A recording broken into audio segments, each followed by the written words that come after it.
I think as an industry, Silicon Valley has lost like its telos, Like what are we doing all of this for? And I think it's like not human anymore. It's not grounded in human values. Where it used to be bicycle for the mind, right? Like we're gonna make things to enable humans.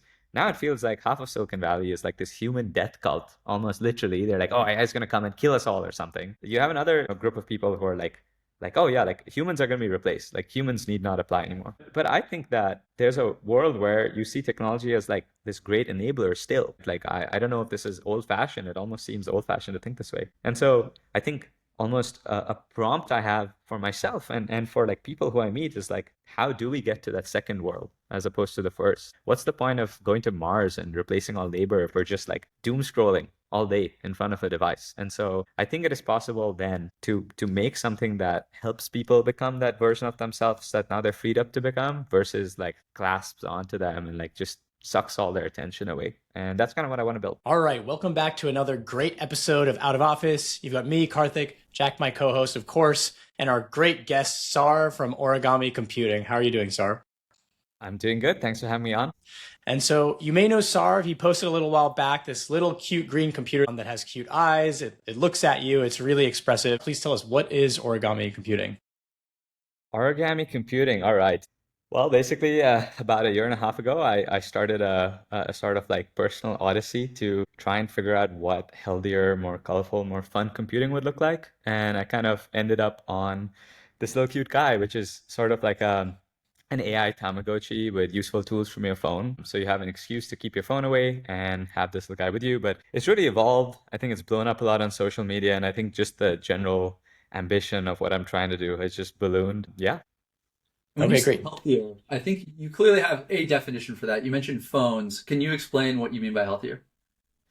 Well, okay. I don't know. This is like a huge personal gripe with me where I feel like all of us have this pocket computer in our, we carry them around everywhere and everyone talks about them like, I mean, the example I use, like they're talking about an ex they can't get rid of, where we love our phones, we can't live without them. Everybody has some weird thing of I'm still trying to be away from them as much as possible, but also, you're using them a lot. Everybody has some screen time thing. They use them first thing in the morning and evening. And clearly there's something around it. And it's like, what would it look like to not have a love-hate relationship, but just love our devices? That's what I call healthy. And so where are you planning on building it? Like we've seen some people building new stuff around this. Okay, how to replace the phone. Now, some of it is just like, okay, hyperscalers Apple one phone, we want to do next. So you see things like glasses and stuff like that. On the other side, you see people where I want a healthier relationship. So it's like everything from light phones, probably the earlier one, there's a minimal phone, there's a daylight. That's kind of like return to nature and like very limited use cases. And then there's things like humane AI pin, there's IO from Johnny Ive, who knows what it's going to be, or there's even Friend, which is another can of worms. But I'm kind of curious, where in the spectrum do you see the origami fitting, or is this something completely different? Yeah, I think that there's a few things here I've learned from shipping a lot of crappy prototypes to little bits of people at a time. First is nobody's actually going to replace their phone. So that's not something we're trying to do. We're not trying to replace phones. The next is I think dumb phones are awesome. And I respect everybody doing them. But in the end, like, I think consumers just see them, it's in the name, right? Like a worse version of an existing thing. And nobody wants to buy a worse version of an existing thing. So I think there's like an inherent friction there. And then in terms of like other form factors, I have this aversion to like somehow Silicon Valley seems to be convinced that people want like face huggers or just things that are clamped to us all the time. But I think you sort of exit our bubble and people don't really like this stuff. There's this phenomenon which I've noticed, like things will go viral within the Silicon Valley bubble, but then slightly outside, everybody will be like, what is this? This is completely out of touch. And so I think with that, I've been thinking a lot about how we're thinking of form factor and stuff, where I don't think there should even be the risk that you're being constantly recorded all the time. I think people should be in control. And I think that's where I've sort of, from the beginning, been thinking about how I've been building this. Okay. And now that you brought it up, I mean, I think you're referring to Waves and, we have Meta Ray-Bans too. Like that's the boomer version of Waves. Like every age has a recording camera on their face that they can purchase now.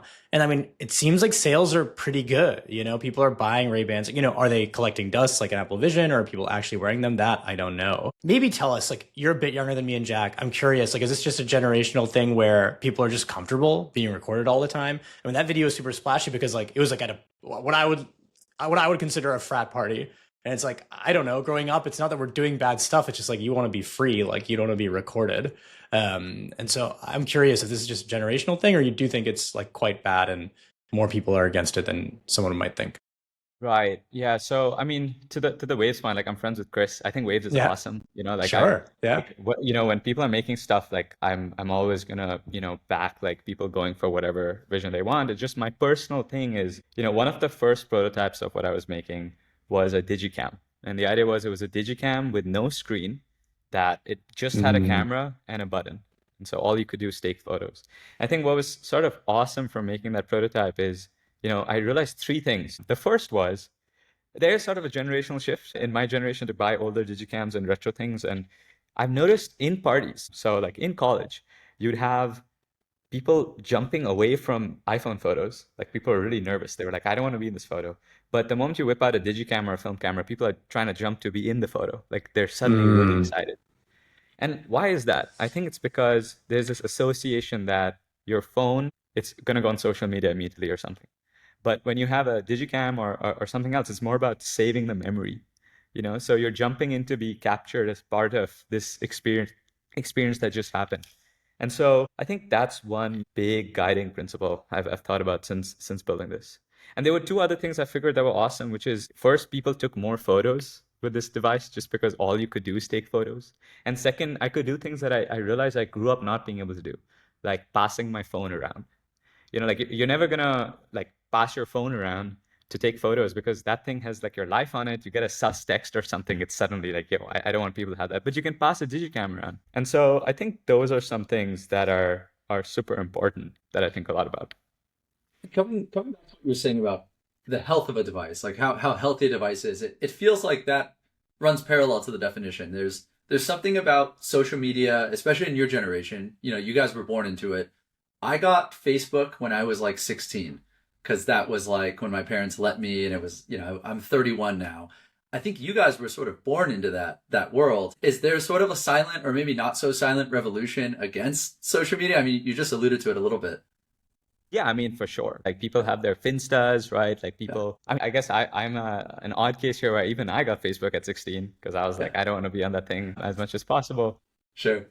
Yeah, I think there's definitely social media isn't social anymore. It's just media, right? Yeah. Like you're just watching like content. I think, I have a friend who works at Retro, which is an excellent company. I think Retro is an example of like going back to sharing your life. And so, yeah, I think there's this weird mix between, I think the world is becoming more cynical and more like flashy, but also you have a big trend towards slower living, more intentional living. And that's sort of the side that I want to contribute to. I see. And when well, I guess the first thing I'll ask you about is, you've written about going back to single use devices from multi-use device. I mean, the iPhone is the ultimate multi-use. It does literally everything you could imagine a computing device to do.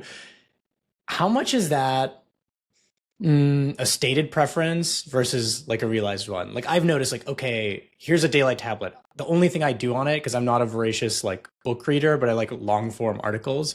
Whenever I read one of those, I read it on there.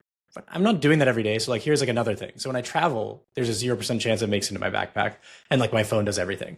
And then there's all these little devices that come up. Then I say the flip side is like, I don't know, like a piano. Like anyone who wants to play the piano would love to have a piano. My wife just got a bright red one in our living room. It's great.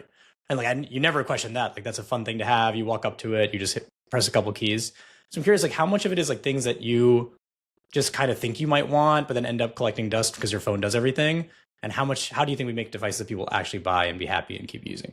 Right, yeah. So the thing I wrote and that video I made was, I think when I first started thinking about this in college, like maybe 3 years ago or something, I think since then my thinking has sort of evolved. So Sure. the idea then is kind of like you said, single purpose devices, like a typewriter, right?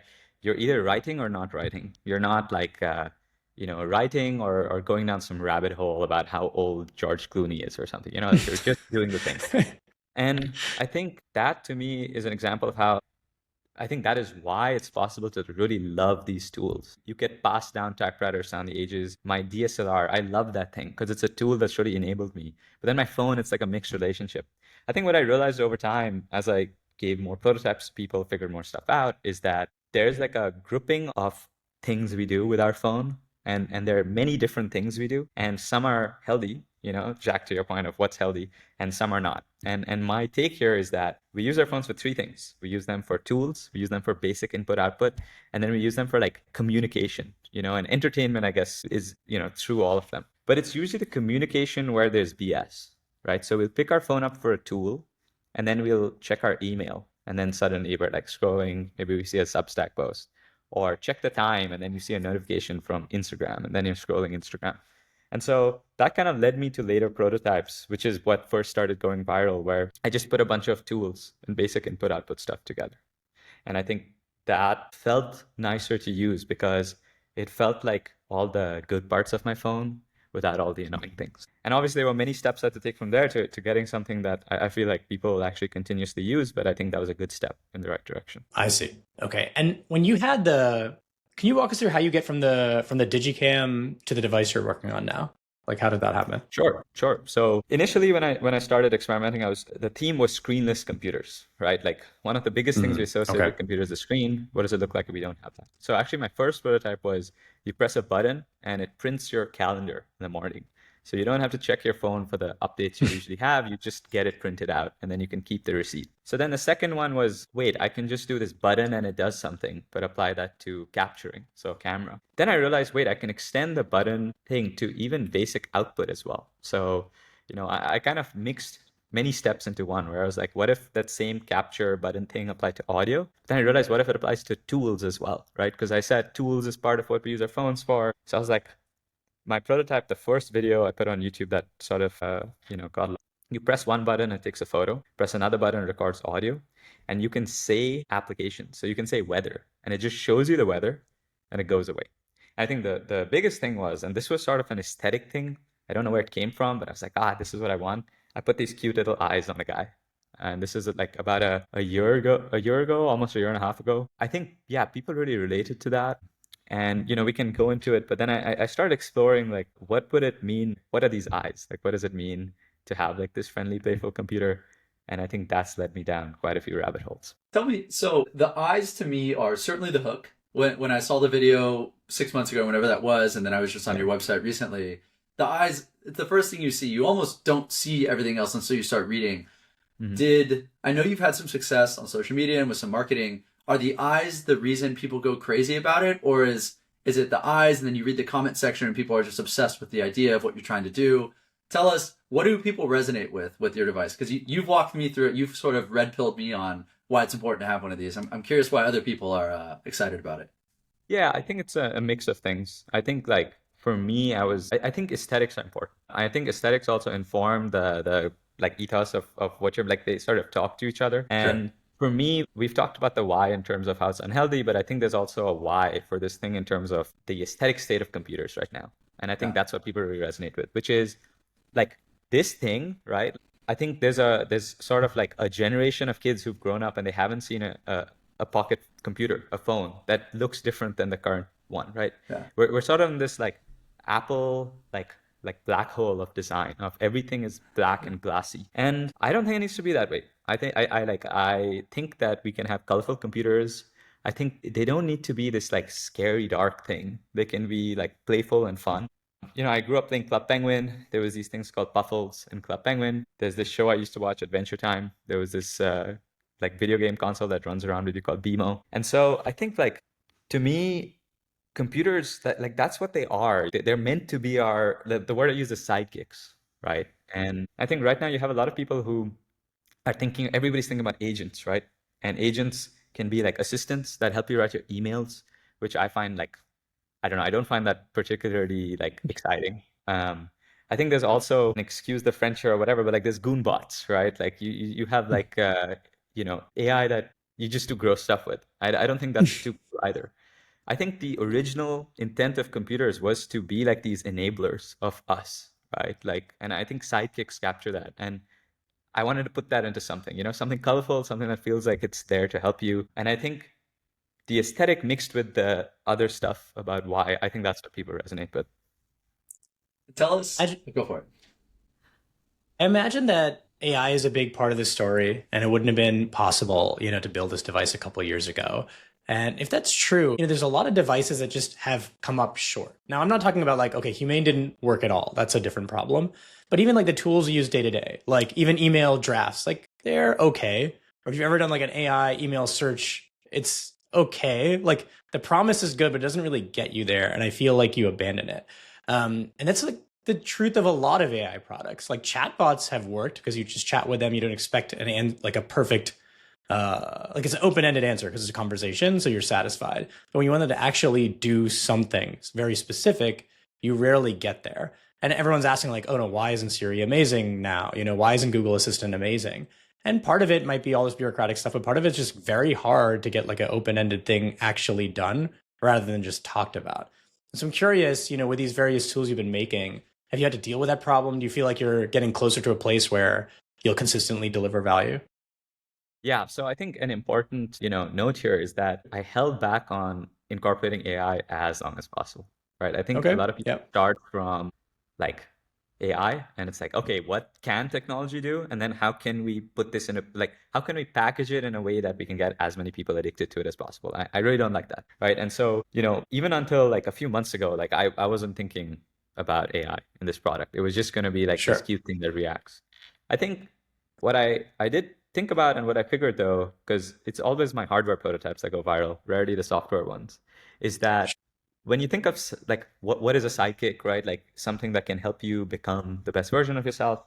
I one of my majors in college was CogSci, and so a big thing that I care about is like psychology right now in general is all about pathology. But what does it look like to have positive psychology? Maslow wrote about this, self-actualization. Like, what does it look like? And I think to me, that is a promise of computers that has not been explored enough yet. Where right now, until 5 years ago, 3 years ago, they operated on bits and numbers. But now they understand meaning. And so everybody's still trying to make your little email autocompletes and all of these little things. But like, those don't inspire me. I think a possibility that inspires me is that now you can have computers that help you self-actualize. Like unironically, you can have computers that help you do that. And I think that's what at least we're trying to go for here, which I don't think that there's that many people trying to go for it, where like, you can try and make your everything tool. But ultimately, I'm trying to think of like what is something completely different that existing things don't do well that like we can invent almost. I think there's a second part to that, which is what a lot of these companies have been trying to do is like they've been doing two things. Either they've been trying to attack the largest market of all time with the best-selling consumer electronic device of all time. I think that's dumb, right? Like don't go for the biggest market of all time with the best-selling device of all time. I think the second thing is they're trying to slap on AI onto existing things. And like obviously if you try and slap on it, like Google shouldn't be trying to add Gemini to everything. They should be trying to add everything to Gemini, But right now there's like 50 different products, like SKUs, which they're trying to apply AI autocomplete to. But AI autocomplete is like the least inspiring kind of thing you can do with these things. So sometimes it confuses me. That's really cool that you said like you're not even thinking about AI. I think like nowadays every company that's getting started, it's how can I use AI to accomplish X or replace Y? But you're doing how can I provide value in this way? And then if AI slots into that, great. But it sounds like if it doesn't, forget about it. Yeah, for sure. And I think I've like come across a way it can really fit in and I'm excited about. But yeah, I mean, I think something I've noticed is, I've had a lot of, I moved to SF only in March and I've had a lot of conversations with founders here. And again, like, I think it's awesome when people are building stuff, like there's no world where builders, inherently can be criticized. But something I don't understand is people are always like, oh, I'm making like this AI tool that does this. And I'll be like, what's like, well, why? Like, what is the Yes. reason for this? And the answer I always get is some version of a what? It's always like, well, AI can do this now, so we should. But it's like, okay, sure, you can get AI to reply to all your emails now, but what's the core underlying thing here? And that frustrates me sometimes. Okay. What has been so you moved to SF recently? I'm sidetracking this a little bit. Sure. What have been some of the craziest things? I mean, I think you were in Berkeley before, so you're not too far from there. But what's been the biggest change moving from a university founder to now you're a big city founder?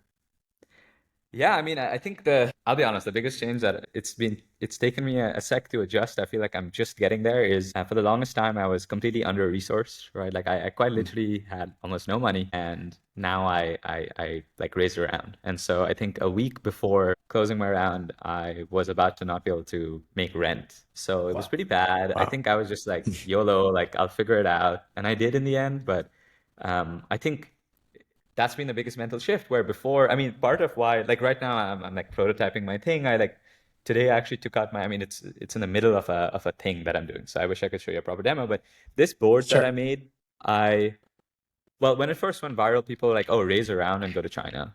Um, and I had Yeah. one semester left. I graduated in December and I was like, I don't really want to do that. Like I thought about what will the people in China do? They'll make a board, they'll write some firmware, they'll make a case. And I was like, I can just teach myself this stuff. So I taught myself PCB design and I taught myself a bit of 3D printing, taught myself firmware. And I mean, I kind of need to like talk about this board and start selling it because I've already moved past this and now I'm probably making a much more powerful thing. But like this is probably the best. This thing's called an ESP32. It's probably the best ESP32 development board like out there. Like I can say this unironically. There was this one time I was having lunch with a friend and I was describing how, I wanted to make this device and there was nothing out there to make it off the shelf. So I had to like keep putting together things and then get the hardware to work together, but also the software. And this random guy like interrupted us and was like, hey, can I buy the board? And so that was pretty exciting. Yeah. So I think the general story here is like I was sort of in like scarcity world for so long where I had to teach myself everything and I think I kind of burnt myself out. And now I am in abundance world. Like it's cool to think of. I've been trying to talk to really talented engineers and just like, yeah, that's definitely been the biggest thing that has changed for me at least. I know it's not that SF related. What was the And process? What was the process of learning all of that stuff? Like, kind of walk us through, but then kind of ground us in like how unfamiliar was it, or how much did you already know about hardware, and then how did you end up like getting to what you just showed us? I basically knew nothing about hardware. Okay. So it was very, very painful. Very painful. I think the way I saw it was like, I feel like the frog in boiling water, except I was the frog turning the knob to boil the Sure. water, where in a way, this is like over engineering. Like, in a way, I shouldn't have done this, but I think Yeah. doing it this way allowed me to learn a lot of things and like a lot of these almost irrational things that I'm incorporating into our actual thing we're going to manufacture. And so, yeah, I don't know. Like, I would. The other thing is like LLMs are bad at this stuff. So they're really bad Interesting. at PCB design. Like, they're bad at looking at schematic images and figuring stuff out. Firmware, they're not that great at. And so, yeah, like there was one month in October in my last semester last year where I tried recording a day in the life video. And I started in the morning. I was like, all right, I'm going to this cafe. I'm going to start doing PCB stuff. Then the entire day I was doing that. And then I realized, oh shit, it's 7 p.m. And all I've done is sat here. I should have made that into a video after all. It would have been kind of Sure. funny. That was kind of my life in my last sem. And, in the last year, I have made three major hardware prototypes, which each had their own sub prototypes, many revisions of PCBs, like a website, and three different like app prototypes. So yeah, I think it's just been a lot of pain, but I can't stop thinking about this stuff. So yeah. can you explain? So I have a software background and a mechanical engineering background. What I hear a lot about hardware. I meet a lot of hardware founders. What is the biggest difference, or is it totally different? Like if I wanted to become you, not to say I could, but if I had your brain and I needed to bridge the gap as quickly as possible given my current knowledge, what do I need to learn? Like what's different about hardware than software or mechanical engineering? Well, I wish I could. I'm not the expert on this. We'll see how this thing goes. Sounds like you are a little bit. I think that yeah, I mean what I've done has been very like hacky bedroom stuff. Sure. Now I'm entering big leagues, so we'll see how Okay. that goes. But Got it. I would say my mental model that I've accumulated, I don't know if this is right or not, is like I think hardware is hard exactly in the way it's not software, in that you have like, like software, you've got like zero marginal cost, right? Like hardware has high marginal cost, high setup cost, like so it just becomes a lot riskier. You Sure. can't just do stuff from And one big thing I tried to do when I had zero money is how can I approach like the asymptotic limit of bringing hardware as close to Yeah. software iteration speed. And that meant using off-the-shelf components, like doing everything myself and in my bedroom, 3D printing everything, not going to design agencies. And so, yeah, I would say like that's probably how I think about it, where like the cost of mistakes is obviously so much higher. And then I think a lot of hardware founders go straight to China, and there's like, from what I've understood, this like death valley where if you're selling between 1,000 to 10,000 units, that's like it's not enough to justify a big factory where you can get your unit economics down, but it's also so much you can't hand manufacture per se. I mean, I think that gets tricky, but obviously a lot to figure out now. And did you have any mentors along the way? I did have mentors along the way, but they came after most of the suffering, and I wish I had gotten them before Got suffering. it. Yeah, I think that after it's almost like, there's that Carl Jung quote of if you do your work conscientiously, like people will come and find you. And it Sure. was sort of like that where I put a lot of this stuff out there and I felt like I was like I knew what I was doing. Like I had a very clear thingy, but I was also like, am I stupid? Like why does, you know, why aren't more Yep. people doing this? And I think only later I had people who reached out and they offered a lot of advice. And I think, yeah, that's been super helpful. Yeah, I was starting an AI company a couple years ago, and I started reading linear algebra textbooks and like pulling that out. And then I had a buddy, Amr, is a friend of me and Karthik's, and he was like, "No, no, no, no, no, no! Like, don't do any of that. You're going way overkill. Just like start here and work your way forward from here." It saved me like legitimately probably 6 months. I was curious about that. Yeah, exactly. I kind of had the same experience with this, right? Where like this is my linear algebra. But I think again, it's nice that, I've had people who are like, it's kind of good that you didn't know what you're doing because there's so much surface area I figured out that I wouldn't have if I had just gone for it. And earlier you alluded to the fact that like when you meet a lot of people here that are just kind of chasing some kind of hype cycle or like building in the current trend, you obviously kind of bucked that and did something pretty original, taught yourself to get here. Now that you are in San Francisco, you are venture funded, you kind of fit that mold if no one's ever met you. How do you kind of stay true to that original vision and not have it like maybe corrupt you or kind of make you more basic? For sure. I mean, for what it's worth, like I think that I only see these things as even slightly negative coded in to the extent I feel like they aren't me. Like if people are being true to themselves and that's what it looks like, they should. So there's that Yep. caveat. But I think for me, it's like I almost feel like all this time I put into doing it by myself was this base, almost this root. So like Yep. I didn't do an internship in my last summer of college. Like all I was doing is this. And I think I chose not to move to SF for that summer. I chose to just stay in Berkeley, where it was like pretty like empty. There weren't that many builders that summer. I think like it's important for me to have gone and sort of developed a point of view. So now I think I have enough of that when I'm here where I don't feel too influenced by the noise. I think sometimes there is that pull of like, what if, like, am I doing this the right way or whatever? But ultimately there's like the people who are excited to get your thing and there's like making the thing as good as possible, and it's a journey to like remember that those are just the two fundamental things to do here. Yeah, I mean, I think there's something to be said. There will be the people that start the next Salesforce, and there will be people that start the next Apple. And just depending on where their sort of compasses point. And I know Apple has become this sort of unhealthy device we were talking about, but what it stood for before feels like sort of what you're doing, right? Sure. I mean, I think one way I look at it though is like I have thought about how it seems to me that every new hardware company to an extent tries to LARP Apple. But like Apple as it Mm. is today, like I think we're Yeah, sort of yeah, yeah. living in the ghost of Steve Jobs. And I know this is not the Yep. point, you're trying to make, but I Yeah, yeah. think to me that is another part of like how can I think for myself where like Sure. instead of reading a ton of Steve Jobs biographies or like Apple, whatever, Yeah. can Yeah, I yeah. draw references from like more esoteric, like me things? Sure. So that's something I've been thinking of. I love it. I love it. I want to ask you about GTM a little bit. Yeah, so Sarv, you seem to be quite a renaissance man. It seems like you're good at everything, or at least from the outside, it looks like you've developed competencies across a lot of different things. You're really good at GTM. I was looking at your social media, your blog. Tell me about that. Like, what's your philosophy? Did you learn from anyone, or is this again just you being authentic and it's just awesome?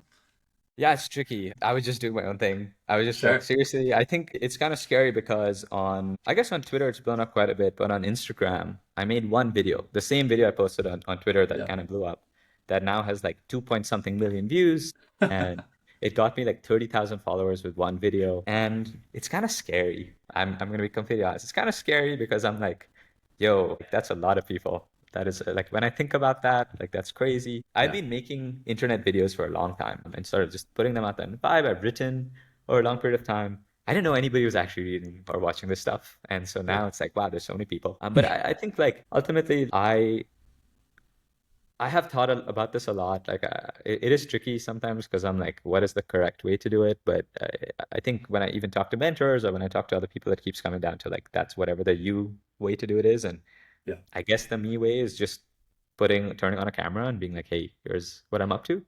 And definitely after raising, I think I was burnt out a bit. And there's almost this weight of expectation once you have that many followers or people interested.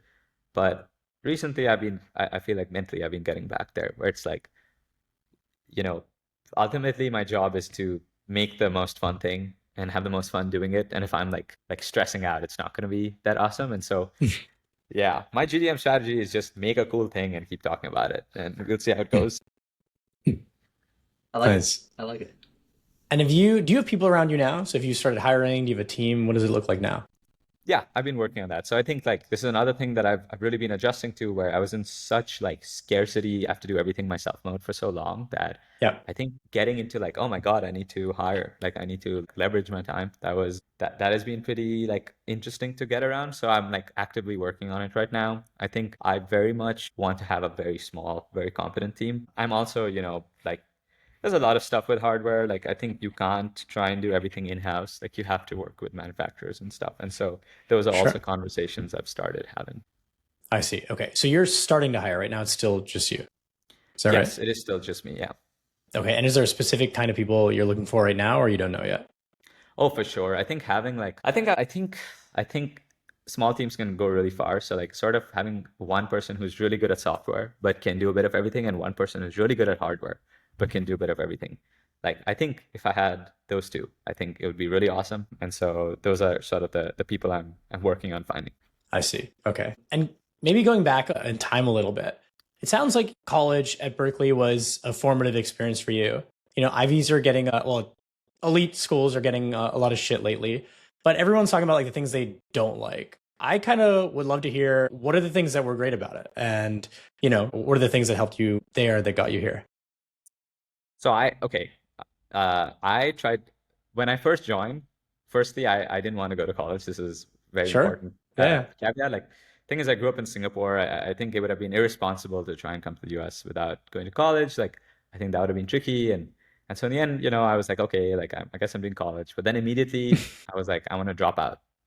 Sure. So COVID kind of messed up my first year, and so I my that second year I was like, I'm gonna drop out by the end of this. And so I started working on something which was almost like this search engine builder. This is before RAG as a term was invented. I Okay. made a thing which was like a RAG, talk to your documents with GPT string. I think this became very generic afterwards, but Sure. at the time, not that many people had done it. And long story short, like I made a thing, lots of people, I seeded it by creating search engines for study materials in Berkeley. A lot of people use this Okay. thing.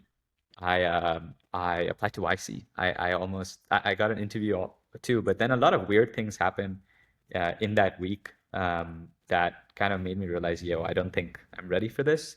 I think I was very lucky to get invited to the house of a pretty high profile CEO at the moment. I Okay. don't like name dropping, so I won't say who it is, but I think that gave me an existential crisis because I'd never seen like that level of like reality distortion feel like conviction before. I I see. think I Okay. also realized that like everyone and their mom was going to be doing AI. Yeah. And I was like, what can I do that is not going to happen if I don't do it? And so now to properly answer your question of like, what were the positive things about college? Like, I think then I started thinking like, okay, instead of being this little, like, I hate college kind of gremlin, like, how can I leverage this? So I was like, I'm going to variance max. So I took like everything I could. There's this short story that the movie Arrival is based on. It's called Story of Your Life. It's a amazing short story. It talks about Okay. he connects linguistics and physics and like intelligence. And I read it. So then the next semester I took linguistics, physics, AI, and another class. I'd never taken an upper div physics class before, so that was very painful. I had to learn all of that.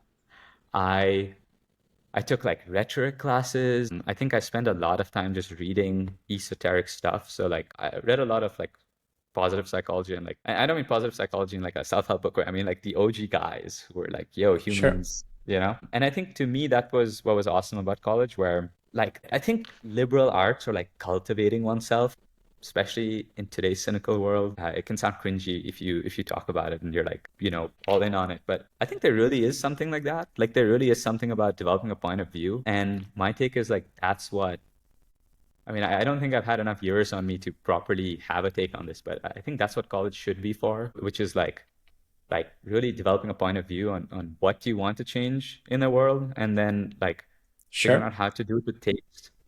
And I think that is what more people should be doing. I even wrote about this actually, about why I decided to stay, and had a ton of young founders reach out being like, oh my God, should I stay in college? And I think the answer is generally often yes.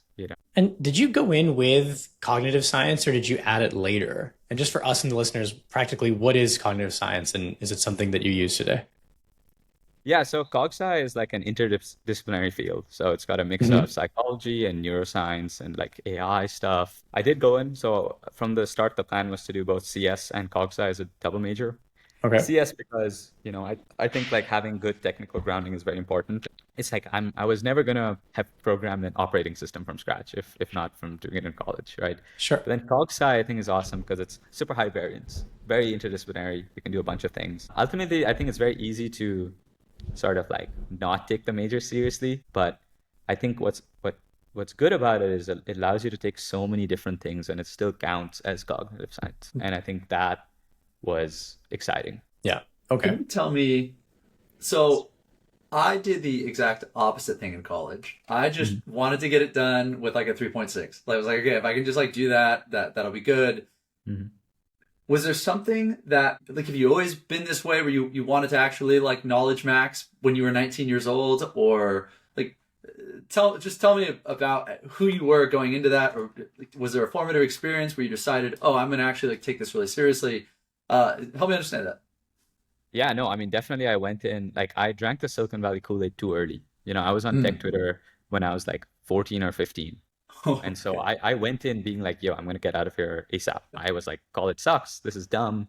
You can just teach yourself how to code and do Yeah. stuff. But yeah, I very much think it was almost dropping out, like getting really close, like getting that Sure. YC interview and then being like, no, no, because of a lot of crazy things that happened that month that really made me realize like if I do this right now, I'm going to be like undifferentiated. Like Sure. I think what really helped, honestly, like this is gonna sound so generic Silicon Valley, is reading a lot of stuff Peter Thiel had written about like like one of the most parroted points from 0 to 1 is mimetic theory, right? Which I find very, very ironic because of course, but he has this other thing in there which I think for me was pretty like foundational, where he talks about definite optimists, like indefinite, definite, like optimist, pessimist. And I think being a definite optimist to me feels so important. And I think I grew up around kids who were like faking making clubs to get into college, or then in college just like cheating their way through it. And like, sure, but for what?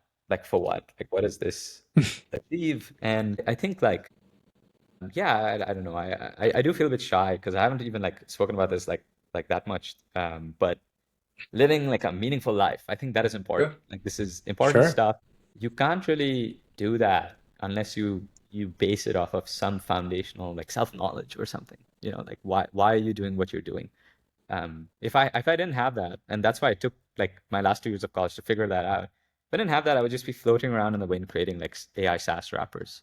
And I that's not my thing. And I'm happy that now I know that that's not my thing. Yeah. I love it, man. How did so you ended up exploring and figuring out kind of, what is the thing that you want to solve and work on? And here you are, finally doing it. And I'm kind of curious leading up to that. You mentioned you came to college, you didn't really want to be there, you were on tech Twitter early. Let's like rewind the clock like quite a bit. Like what was school like? What were your parents like talking to you about this kind of stuff? And like how did you end up on tech Twitter and like wanting to pursue this thing of like getting into YC at all costs, et cetera? Like what were the things That's that a led good up to that? that's a good question. I'm not entirely sure. I mean, I used to like building stuff for a while. Like I actually got Yeah. into building stuff by doing very basic hardware things with Arduino, but that was like Okay. Linky Light. Yeah. And then I got into like software. I think software was easier. You can just make more things faster. I don't know when I went on TikTok. I mean, I had a YouTube channel forever, so maybe it was just part of like What was your I first was. YouTube video?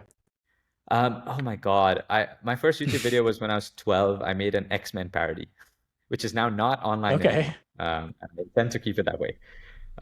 But yeah, I think that's why I was on Twitter. I was just on social media. I'm just kind of curious. Was there anything in high school, middle school, things that your parents did afterwards that made you explore all this stuff later in life, or do you think it kind of was just emergent?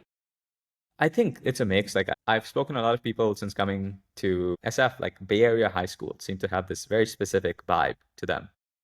I Mm. think my high school had a kind of similar vibe. I think it was pretty competitive, and I think there was part of it that was this competitive thing, but I almost wish it wasn't like that. I think that Mm. almost like if I had continued doing things out of just curiosity maxing, that probably would have been better. But there was definitely some competitive thing of like, code. But I was interested in this for a long time. I made the largest coding club in my school. Like I I Mm. I I made an electric skateboard for myself. I taught myself trigonometry like a year early to make like little hands, like robot hands. So I guess I was always building stuff. And I think my parents were pretty supportive, Sure. but definitely they were like, yo, like focus on your studying too, man. And I kind of used to Yeah. leave that till the very end. Yeah. Sure. And so, look, there's a lot of this, like, kind of builder stuff, engineering stuff that sounds started pretty early. But your first YouTube video was, let's call it art. Did you continue kind of doing, creative things that have nothing to do with technology? Like, has that been a through line, or was it just a funny thing to do on YouTube for a small period of time? Oh, for sure. I mean, sometimes I feel like I don't really like the technology artist like divide, because I Sure. feel like Yeah. it's more like how you look at these things, either you Mm. look like. Okay. And so, yeah, I feel like the non-technology part of myself is maybe even bigger. Like I write a lot on my Okay. Substack, Yep. sometimes more than other times, but it's a thing that happens. I make videos. I've been interested in music for the longest time. So like I play the piano, I taught myself guitar, like I draw a lot. Like I think there's a lot of other stuff. And yeah, I think a big part of in making this, especially in that last year, was like coming to terms with, oh, maybe they don't have to be at odds with each other. Yeah. Yeah. I mean, maybe this is a stupid question, but I'm going to ask anyway. When you put out YouTube videos for all this stuff, I've noticed, a lot of people now want to be on the internet. It doesn't matter if it's something that goes viral or has 5 views, but like, let me put this out there. And I think it's a great trend. I think it's always good to put yourself out there. It's better than not. But I'm curious, do you have any peers that are just like very insular and don't share a lot? Like, is that still a type of person that you find interesting and like kind of hang out with? Or, yeah, I'm just Oh curious. yeah, for sure. I think Yeah. I have a lot of friends who don't share a lot, and I think it's like I think that in some world I would love to be that person too. Like there's a part of me that just wants to be a hermit and live in the mountains somewhere. Sure. But I often think about how like people complain about social media a lot, but it's been so like one thing I did in like early 2020 is I started reaching out to cool people my age on tech Twitter just to become friends with them. And a lot of these people are now my closest friends. Like I met them Yeah. maybe 2 years after meeting them online in person for the first time. And so, yeah, like social media has been great, but at the same time, like, come on, man, this stuff sucks sometimes. And so I think about this a lot. Do you think there'll be a return to a healthier internet where social media is actually social? Like in the early episode, you talked about it is just media now. Like TikTok isn't social. There's nothing social about it. Even X is going that direction. I think we had a nice time when Twitter was just a bad business that didn't know how to make money. So like it was just your followers. But now that they figured it out, I mean, it's not very social either, or at least less social. And that seems to be the trend if you look at anything. Do you think there'll be a return or not really? Like we're gonna just have to find other ways to kind of have that feeling. I don't think there's going to be some kind of global shift. I think Sure. definitely like every action equal an opposite reaction. Like I think as Okay. these things become really shitty, there'll be more and more small things that pop up for the people who really care. Like retro, I think as a social media app is a great example that's actually social, but at the same time, people actually use it too. And I think that's awesome and it feels nice to use. And so definitely there's going to be more stuff that pops up and I'm looking forward to it. Okay. Yeah. And I guess like to kind of like to completely close the loop, like for origami even we talked about little things. Okay, it's going to do different tasks. It's not going to replace your phone. If you were just convincing a person on the street, this is what origami is and this is why you should buy it, what would you tell them? Or do you not know that yet? Yeah, I think it's tricky because sort of it's expanded, especially in the last month so much from Sure. talking to so many of these people that like right now I don't have a perfect one-liner to give you, to be completely honest. But I think more and more the way I see it is the sort of more words explanation here is that I think our devices are annoying in the exact ways that they aren't human. If you had a device or if you had a like person that pinged you every few minutes for like an entire day, you'd be really annoyed at them and they'd feel bad. Our phones are dead. They can't figure that out. If you had like someone you spent 8 hours a day with, they'd be like, dude, go get a life. But you do that with your phone right now, and there's Sure. nothing to it, right? And so there's also a ceiling to raise here as opposed to just a floor where like if our devices properly knew us, like they could, go and find things we find interesting and show them to us. Like they could I think there's so much surface area that hasn't been explored. And I think like what I'm trying to do is instead of treating your phone as like this communication metaphor with a box of tools in it that just is dead, what would it look like if your phone actually was your sidekick? I think that's sort of the goal. I don't have like an exact one-liner at the Sure. No, moment, that's great. but we'll get there. Uh, And do you expect people to leave their house with just this, or are they going to have their phone in their pocket still? In your ideal I world, used to, ideal world is tricky. I used to think that version that would be a 3. thing. Sure, maybe. I think Okay. eventually, I think there's like a AI native like device of the future, and definitely we want to build towards that. But I think it is silly to again try and like replace the best-selling device of all time and the biggest market of all Sure. time right off the bat. Yeah. Okay. And then I guess the final thing I have on this thread is, if models keep getting better and better, so let's ignore what happened with GPT-5, but if models keep getting better and better, a lot of these so-called tasks will hopefully get automated away. Like the whole, okay, I need an Uber to a great restaurant for lunch. Right now, it's terrible. Like a friend with better taste or yourself can pick a better restaurant. But let's just say they solve it where, okay, the Uber just comes and you go, and that's all you said, and you don't need to look at a screen, you don't need to think about it at all. Reply to all my emails, schedule my calendar perfectly, and all of it just happens. Like that seems to be what foundation models are going to get us to. Then all the busy work is just collapsed. It's completely gone. Do you think that's going to make like I could see it going two ways. Like, what do you think happens after that? Is it now our phone is just a device you're glued to, you're watching TV because everything's taken care of? Or does that leave way for maybe like fun and emergent behaviors you might do with a device? I'm kind of curious, assuming that world exists and those models are that good, kind of what do you think is going to happen next with personal computing? I think well, obviously I believe in the second version. Sure. Otherwise I won't be working on what I'm working on. Like actually I do think that there's a world where the more like more stuff is automated, the more I think the way I look at it is this. I think as an industry, Silicon Valley has lost like it's sort of like telos, Like what are we doing all of this for? And I think it's like not human anymore. It's not grounded in human values. Where it used to be bicycle for the mind, right? Like we're gonna make things to enable humans. Now it feels like half of Silicon Valley is like this human death cult, almost literally. They're like, oh, AI is gonna come and kill us all or something. You have another group of people who are like, oh yeah, like humans are gonna be replaced. Like humans need not apply anymore. But I think that there's a world where you see technology as like this great enabler still. Like I don't know if this is old fashioned. It almost seems old fashioned to think this way. And so I think almost a prompt I have for myself and for like people who I meet is like, how do we get to that second world as opposed to the first? What's the point of going to Mars and replacing all labor if we're just like doom scrolling all day in front of a device? And so I think it is possible then to make something that helps people become that version of themselves that now they're freed up to become versus like clasps onto them and like just sucks all their attention away. And that's kind of what I want to build. Amazing. I mean, I really hope this works out, and I hope you make a device that people they take it out of their pocket and they smile rather than get annoyed or brain dead after being stuck on it for 30 minutes. And I really hope you accomplish that. I hope so too, but thank you. Yeah, thanks, Sarv. It was great having you on. This is a lot of fun. And when can people look out to maybe seeing a new update or a pre-order or something like that? Updates as soon as possible, pre-orders as late as possible. I want to make something that people can buy as soon as possible as opposed to wait like 2 years. Okay, so does that mean we're going to skip pre-order? There's going to be a buy link one day? I'm hoping. I'm hoping. I don't know if that's too. There's a world where that becomes too naive and idealistic of a prediction, but I Sure. think it's possible. Yeah. Okay. All right. Well, follow Sarv and Origami Computer on Twitter if you want to see those updates. Yeah. Thanks so much for doing this with us. It was great chatting. Yeah. Thanks, guys. All right. See ya.